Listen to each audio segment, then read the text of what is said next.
ઉમેશ મકવાણાએ ગઈકાલે સૌથી મોટો ધડાકો કર્યો। આમ આદમી પાર્ટીના તમામ હોદ્દા પરથી રાજીનામું આપ્યું અને પોતાનું ધારાસભ્ય પદ એ તેમણે બચાવીને રાખ્યું। જો કે આ તમામની વચ્ચે ઈશુદાન ગઢવીએ પક્ષ વિરોધી કામગીરીને લઈને 5 વર્ષ માટે સસ્પેન્ડ કર્યા હતા અને હવે આજના સૌથી મોટા સમાચાર, ઉમેશ મકવાણાએ સોશિયલ મીડિયાની અંદરથી તમામ જગ્યા પરથી આમ આદમી પાર્ટીના ફોટા હટાવ્યા। ઉમેશ મકવાણાએ કહ્યું કે મને સસ્પેન્ડ કરવાનો અધિકાર ઈશુદાન ગઢવી પાસે નથી।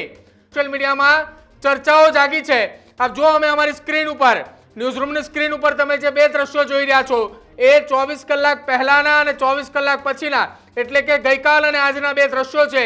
પહેલા ફ્રેમની અંદર અમે આપને જે બતાવી રહ્યા છીએ જેમાં ઉમેશ મકવાણા બોટાદના ધારાસભ્ય, જેમાં તેમણે લખ્યું છે 107 બોટાદ વિધાનસભા આમ આદમી પાર્ટી, અને ફોટા છે ઉમેશ મકવાણાના, ભગવત માન અને અરવિંદ કેજરીવાલ સાથેના। અને ત્યાર પછી જે 24 કલાક બાદ એટલે કે આજની જે પોસ્ટ છે તેમાં તેમણે એમએલએ બોટાદ અને સાથે તેમને વિધાનસભાનો ક્રમાંક 107 લખ્યો છે અને નીચે એ સોશિયલ વર્કર લખ્યું છે અને સાથે જ ભગવત માન અને અરવિંદ કેજરીવાલ સાથેના જે ફોટા હતા તે તેમને ફોટા હટાવ્યા છે।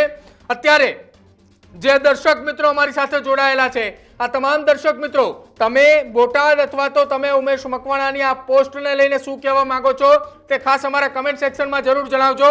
અને અમારી ચેનલ ન્યૂઝરૂમને જો તમે સબસ્ક્રાઇબ નથી કરી તો અત્યારે જ સબસ્ક્રાઇબ કરી લેજો, કેમ કે આ પ્રકારની તમામ પોલિટિકલ અપડેટ અમે આપના સુધી પહોંચાડતા રહ્યા છીએ, એટલે સબસ્ક્રાઇબ કરવાનું ભૂલતા નહીં। દર્શક મિત્રો, લગભગ અત્યારે અમારી સાથે 500 કરતાં વધારે દર્શક મિત્રો જોડાય છે। તમામને કહેવું છે સબસ્ક્રાઇબ કરવાનું ભૂલતા નહીં, કેમ કે આ પોલિટિકલ સમાચાર, એક પોલિટિકલ સમાચાર અમારે આપના સુધી પહોંચાડવા છે। દરેક સમાચારની અપડેટ, એક અપડેટ આપના સુધી પહોંચાડવી છે।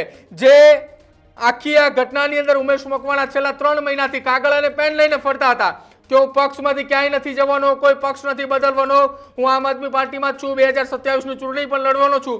આ તમામની વચ્ચે ઉમેશ મકવાણાનું એ ક્યાં એને ખોટું લાગ્યું, ક્યાં એની નારાજગી સામે આવી એ હજી સુધી સ્પષ્ટ નથી થયું। ઉમેશ મકવાણાએ ખુલીને નથી કહ્યું કે મને કોનાથી નારાજગી છે, કેમ કે તેમને ભાજપથી પણ નારાજગી બતાવી, કોંગ્રેસથી પણ બતાવી અને આપથી પણ બતાવી, અને આજે તમામ જગ્યાએ સોશિયલ મીડિયા પ્લેટફોર્મ પરથી તેમના ફોટા એ આમ આદમી પાર્ટીના નેતાઓ સાથે હટાવ્યા છે।